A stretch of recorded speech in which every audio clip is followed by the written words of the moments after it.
Hal Robson-Kanu is with Simon and myself. I mean, Hal, did he have no choice to go for players who maybe have been lacking a bit of game time or who, until quite recently, have been nursing injury?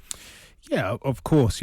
Wales haven't got a massive strength in depth when you look at the wider squads. But as I said before, I feel the key players in there, the likes of Bale and the likes of Ramsey, although not fully match fit, like Rob Page said, the fact that they are fit, they're available is the key. And that's so important for Wales. And I say that because when you look at Gareth Bale, he's continued to be that talisman for the nation for well over a decade. But actually, he has changed the way that he plays, particularly over the last 3 to 4 years. Traditionally, Gareth Bale, dynamic, explosive. That was his ability to get past defenders, get shots off. Whereas now, the way he plays, he'll drop into pockets, he'll drop into holes, he'll look at picking out passes, and sometimes he will be the link between the midfield and that final third. And Wales have enough strength and quality in that final third to be effective. So for me, the fact that Gareth Bale in particular is available is the key. I mean, Hal, it's great having you here. For moments like this, I've met Gareth Bale many times. I couldn't tell you what he's like in a camp, obviously, or in a dressing room.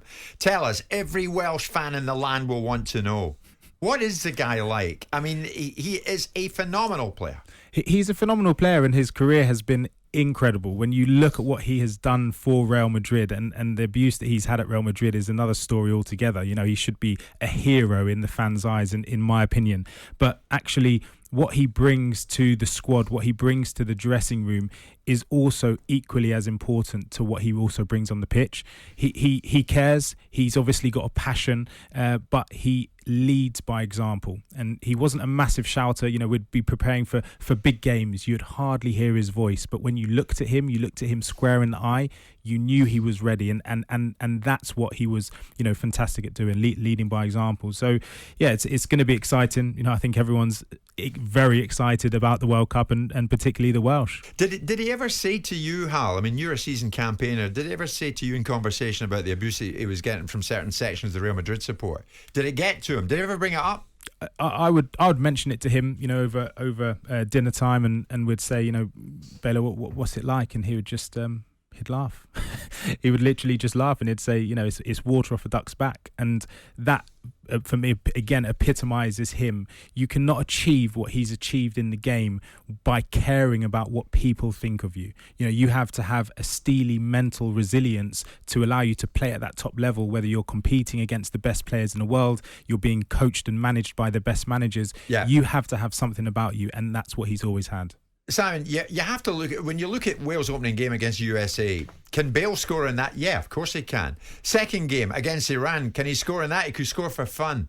I mean, Gareth Bale could hit the headlines pretty early on at this World Cup in Qatar. Possibly. I'm disappointed in the way his career's gone. And living in Spain for 20 years and watching the way lots of other British players have been accepted and embraced that didn't achieve some of the things that he achieved for Madrid. Is a curiosity, and I think some of it's explained by his failure to embrace the culture over there, or lack of propensity to want to learn the language, or maybe standing in front of a flag saying Wales first, Real Madrid golf second, Real Madrid third are not clever things to do. Go on, Hal. But you've got a player that's played 21 games in La Liga over 2 years, which is not great for him. He's at 33. He's playing in the MLS. Now, that might be a condition of the type of player he was, because he was a power player. But at 33 years of age, you've got Ronaldo, you've got Ibrahimovic, you've got players that are playing at very significant ages that are still operating at a high level. And we've got an absolute wonder talent that I saw make his debut against my team. But all the same, a serial winner of trophies, no? Absolutely. And also, you mentioned the culture. He didn't embrace the culture. He did. He learnt the language. But what he didn't do, he didn't entertain the media. That was his downfall at Madrid.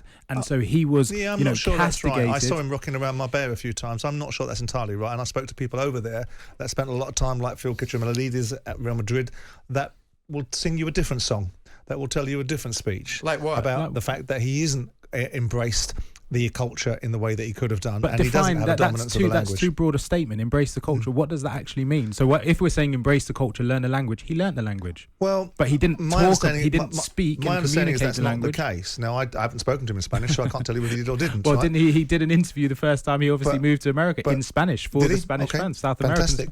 Americans. Then, sadly for Gareth Bale, unlike Steve McManaman and Laurie Cunningham and other players that went over there, for some reason or another, nothing to do with him, he was singled out for not being liked and not being embraced, and not being embraced by elite football managers, not being embraced by the fabric of the football club, not being embraced by the Madrileños, which is the people that support Real Madrid. So I find it a curiosity that ultimately he hasn't, because his talent is, incredible. Well, whether he did embrace it or not, Hal, he could have a sensational World Cup, because you would have to think this is his farewell on the world stage. Yeah, look, he'll obviously bow out when he chooses to bow out, but what a fantastic stage to bow out from. And like you said, the games going into the group stages, I fully expect Wales to qualify from that group, and I fully expect them to go into that first game, to win the first game and get momentum going into the second and the third. I think Wales will have a lot less pressure on that third game than England. So it's going to be a very exciting tournament for sure. I love the way you said that. Now that begs the question.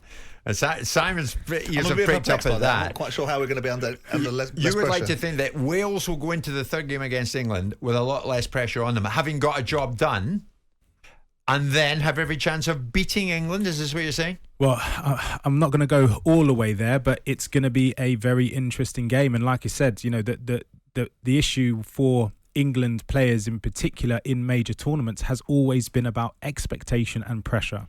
And if there is expectation and pressure riding on that third game, then like I said, Wales will be going into that, in my opinion, with a lot less pressure.